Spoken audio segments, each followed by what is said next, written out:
MBP video channel එකත් එක්ක එකතු වෙලා ඉන්නවලු සාදරයෙන් පිළිගන්නවා. අදත් මම ඔයාලට අලුත්ම වීඩියෝ එකක් අරගෙන ආවා. අද මම ඔයාලට අරගෙන ආවේ ගෙදරදීම සොසේජස් හදාගන්නේ කොහොමද කියලා. ඉතින් ඒ සඳහා මම සොයා මීට් අඬු කෝප්ප භාගයක්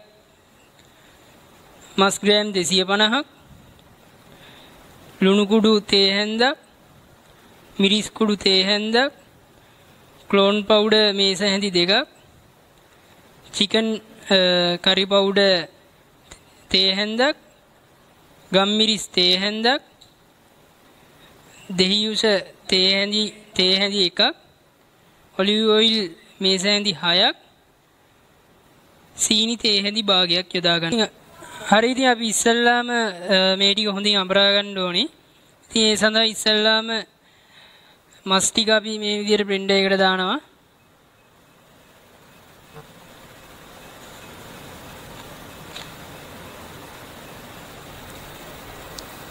ඊට පස්සේ ලුණු කුඩු ටික දානවා.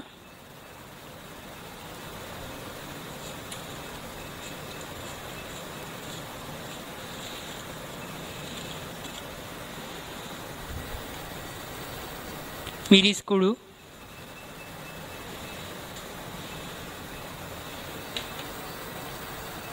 Clone powder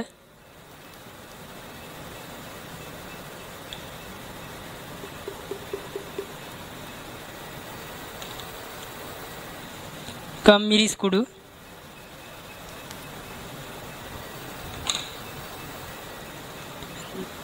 chicken mascarpone powder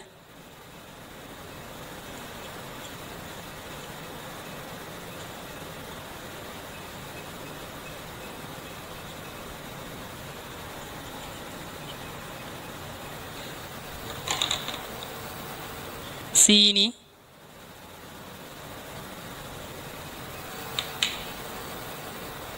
dehi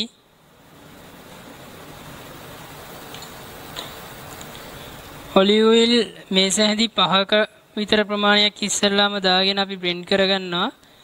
ඊටු ටික අපි දාන්නේ සෝයා මීට් ටික දැම්මට පස්සේ සෝයා මීට් ටික දැම්ම දාන්නේ නැහැ.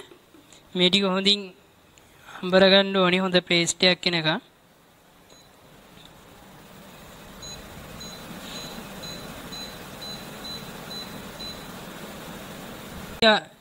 ඉතින් අපිට පුළුවන් මේක රත් වෙන එක වළක්ව ගන්න අයිස් කැට කීපයකුත් මේ විදිහට දාගන්න.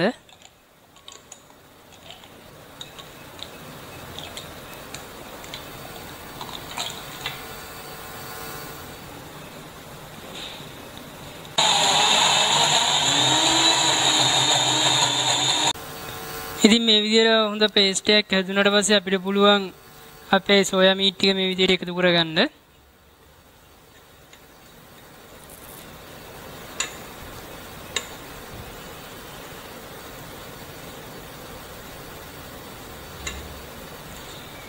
ඊට පස්සේ අපි ඉතුරු කරගත්ත ඉතුරු olive oil මේස හැන්දත් එකතු කරගන්න පුළුවන්.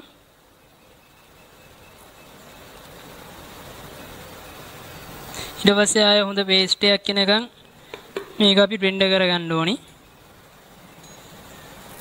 හොඳට පේස්ට් එකක් විදියට අඹරගත්ත ටික මේ විදියට බෝල් එකකට අයින් කරගන්න පුළුවන්.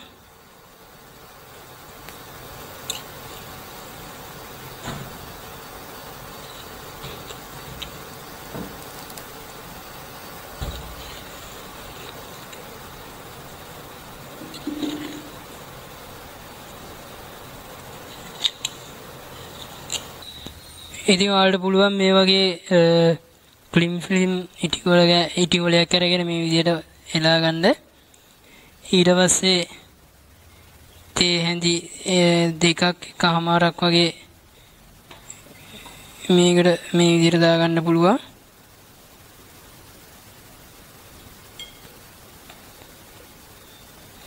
ඊට ඒක අපි හොඳට තුනී කරනවා.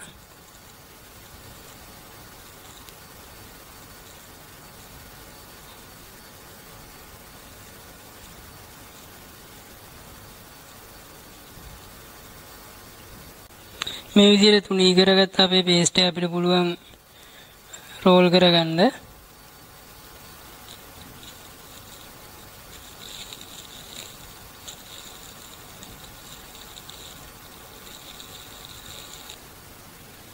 ඉතින් අපේ සොසේජස් එක මේ විදිහට අඹරගෙන අගිස්සකින් අපි මේ විදිහට ගැටයක් දාගන්න ඕනේ.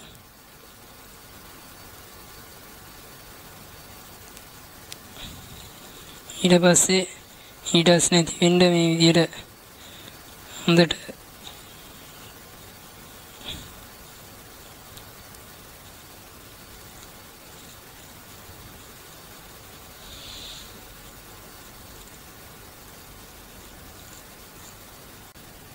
ඉතින් මේ විදිහට හදාගන්න සොසේජස් එක වලට පේනවා මේක කහ පාට අරුකුරුයි කියලා. ඉතින් අපිට පුළුවන් මේක රතු පාට කරන්න බීට්රූට් දාගන්න. ඉතින් අපි බලමු දැන් කොහොමද මේකට බීට්රූට් දාගන්නේ කියලා. ඉතින් මේ දින්නේ මම හදාගත්ත සොසේජස් ටික මම මෙතන සොසේජස් 10ක් හදාගෙන දිනවා. මට මේ විදිහේ සොසේජස් 10ක් හදාගන්න ගියේ මස් ග්‍රෑම් 250යි. ඉතින් ඔයාලට පේනවා ඇති මේක කලින් තිබ්බට වඩා රතු පාටින් පේනවා කියලා. ඉතින් අපි මේක රතු පාට කරගන්න බීට්රූට් කෑල්ලක් එකතු කරලා ආපහු බ්ලෙන්ඩ් කරගත්තා. ඉතින් අපි මේක දැන් ස්ට්‍රීම් කරගන්න ඕනි. ඒකට වතුර තඹ ගන්න. ඉතින් ඒ සඳහා අපි මේ විදිහට මේකේ දෙපැත්තේ වැඩිපුර තියෙන කොටස කපා අයින් කරගන්නවා.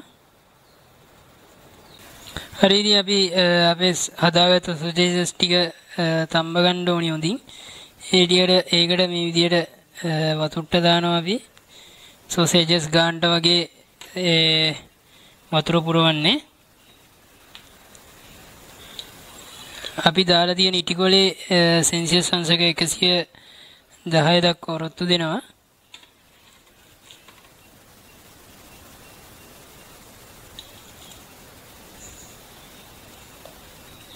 ඉතින් අපි විනාඩි 10ක් විතර මේ විදිහට සොසේජස් ටික තඹ ගත්තා.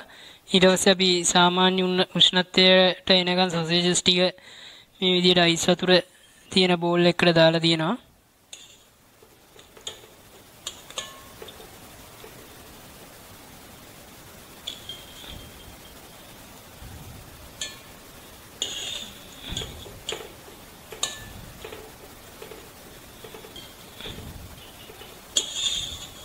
ඉතින් අපි මේ විදිහට සාමාන්‍ය උෂ්ණත්වය වෙනකන් අයිස් වතුරේ දාලා තිබ්බ සොසේජස් එකක් කරගෙන මේ විදිහට එක පැත්තක අයිනෙන් කපලා මේ පැත්තෙන් මිරිකුවම අපිට පුළුවන් සොසේජස් එක එළියට ගන්න.